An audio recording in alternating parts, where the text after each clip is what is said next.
The iPhone 6. The news about the Apple Watch stole some of its thunder, but the iPhone 6 is really quite the step up from its predecessors. The packaging, though, isn't. It has the same wonderful cellophane and anticipatory box sliding, but they took the picture of the iPhone off the box. Why? To save money on ink, and don't let anybody tell you different. Lee. It comes with the same array of charger, lightning cable, and earpods, none of which are exciting enough to speak of. The phone, though. The phone is beautiful.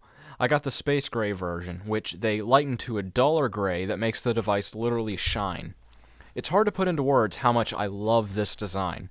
The buttons and ports, and even the speaker grill are all chamfered, allowing surrounding light to glint off of these intricacies which would otherwise be considered imperfections. The new curved style of the aluminum back and glass screen make the phone feel like just one solid piece instead of a collection of parts.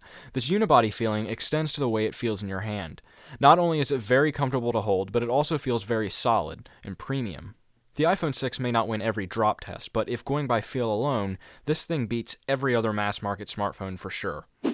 The buttons are better placed than ever on this bigger iPhone, with the power button resting on your thumb and volume buttons nested comfortably under your index finger while in a natural holding position. Because the screen's larger, sometimes you do have to shift your hand to access certain screen elements, an annoyance made far more minor by the swipe back gesture Apple added some time ago in iOS. Whereas before this wasn't the most comfortable gesture to use, now it feels the most natural thing in the world as your thumb effortlessly slides from the side of the phone into the screen, never feeling an edge in the process due to the curved glass front. It sounds dumb, but I'd really like to hammer in how much more of a delight the phone is to use thanks to this design feature. In addition to bigger and curvier, the iPhone 6 is also thinner. At only 6.9 millimeters thin, I've found myself having to grab much harder to get a grip on the device when picking it up from a flat surface than I feel I should have to. The curved sides have eliminated the edge that Apple's thin phones once afforded. They've also made the iPhone 6 the slipperiest iPhone ever. I don't think this was a conscious design decision to kick people from the habit of using the phone in bed. I can't hold it upside down no matter how hard I try. It falls from my hand and onto my face. The weakest points of this phone's stunning body are surely the antenna lines. Even they, though, match up in perfect symmetry to the subtle curve of the screen on the flip side of the device. In short, this is the prettiest iPhone yet, which is saying a lot since iPhone has always been the prettiest smartphone on the market. Not to be outdone, the screen on the device is gorgeous. In a market full of high DPI phones, a 4.7-inch 1334 by 750 pixel IPS display with a pixel density of 326 pixels per inch doesn't sound very impressive, but in the real world the display is absolutely stunning and crystal clear, with great colors, viewing angles, and visibility in direct sunlight. This is the best display I have ever seen on a smartphone, hands down. I'd prefer not to have a camera bulge, but if it's between that and a less good camera, I think I'll take the bulge. Here are some iPhone 6 camera tests. This is the iPhone 6 rear-facing camera in average indoor lighting conditions. This is the iPhone 6 front-facing camera in average indoor lighting conditions. This is the iPhone 6 front-facing camera in low-light indoor conditions. This is the iPhone 6 rear-facing camera in low-light indoor conditions. This is the iPhone 6 rear-facing camera with the LED on in low-light conditions. It's quite bright.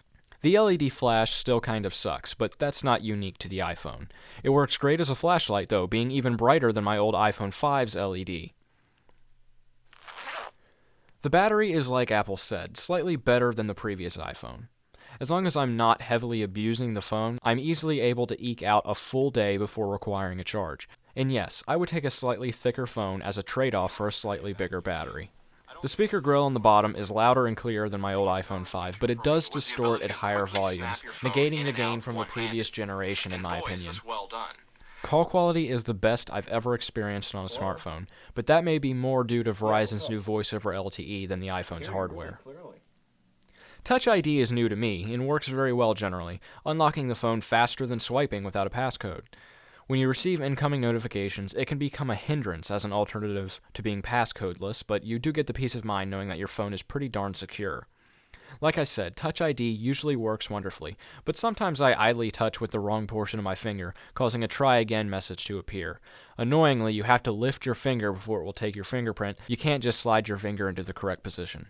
I don't want to spend too much time on iOS, as it is mostly the same across the iPhone line, and whether you like iOS is a matter of personal preference.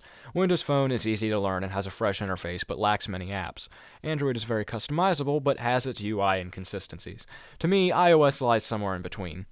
All I can say objectively is that iOS works better on the iPhone 6 than ever due to the faster A8 processor and M8 motion coprocessor. I've experienced very little in the way of lag and feel like I'm getting 60 frame per second animations very consistently. It is buttery smooth. Apple Pay support is exclusive to the iPhone 6 and 6 Plus due to the device's NFC chip. We'll have to wait for merchant support of Apple Pay to become widespread before I comment on its merits, but it looks pretty simple and intuitive. Pricing is the same as ever, still pretty expensive in the wake of newer Android flagships like the Moto X. In conclusion, the iPhone 6 is not only the best iPhone ever, but the best smartphone on the market right now, in my opinion. It doesn't have every feature Samsung's engineers could possibly think of. I've been holding out for wireless charging for years, but its feature set is solid, and more importantly, the things it does very well. 8.5 out of 10.